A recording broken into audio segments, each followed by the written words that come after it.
Sir Bong, kamusta po kayo today? Ako, masaya because in a sense na okay yun sa ngayon. A little bit more, nag-conversation. Okay. So, marami kaming na-touch, but mostly family. So, hindi ko na i-detalya yan kung ano. But overall, it's okay. Wala mong... And he also knows about the prosecutor who was disqualified. Pero nagsabi lang ko sa kanya na I cannot discuss that further kasi baka bawal. Sir Bong, what's your personal reaction when you learned about the decision of the appeals chamber disqualifying the chief prosecutor? For me, Yes. being, the things I heard about him and all that, I have only 2 words for the guy. Good riddance. Sir, what are we expecting po in the next couple of days? Ano yun? What are we expecting? What are the Filipino people expecting in the couple of days? Kasi the interim release of President Duterte has been denied, and also following the controversy of the ICC chief prosecutor, which today has been officially being sanctioned by the ICC that he's no longer part of the Duterte case. Well, as far as PRRD is concerned, he already knows also that his interim release was denied. So he is prepared for that. Now, as to how it's going to be, PRRD is prepared for anything. For any, if they're gonna, he's prepared for it. This is my personal question po.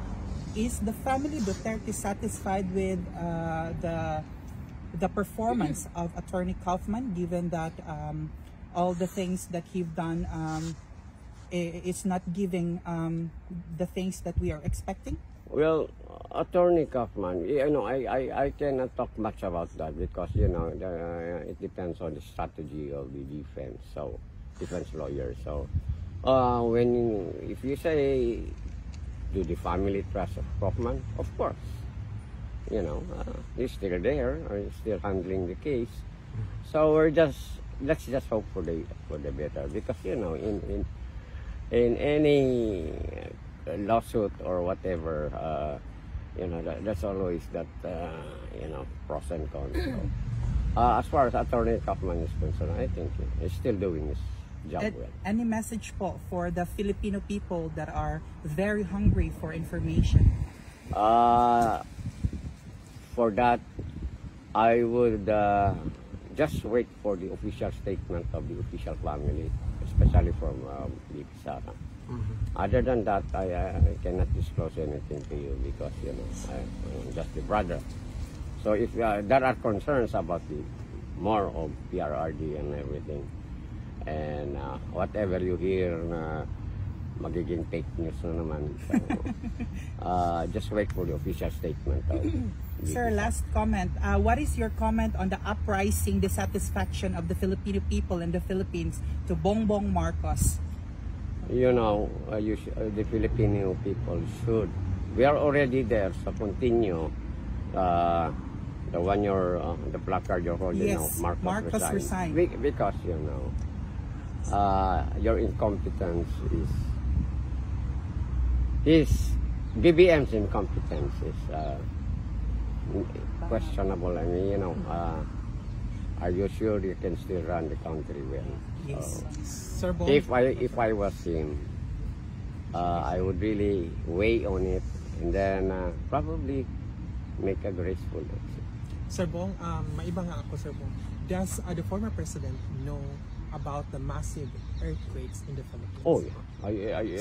Yan ang una kong debrief. Ang brief ko about Davao. What is his reaction po? His reaction? Yes. Well, It's really sad, no? it's God's wala tayong magawa dyan. But, nagtatanong siya kung is the Davaoenos or, Davao, his mayor was taking care of, everything.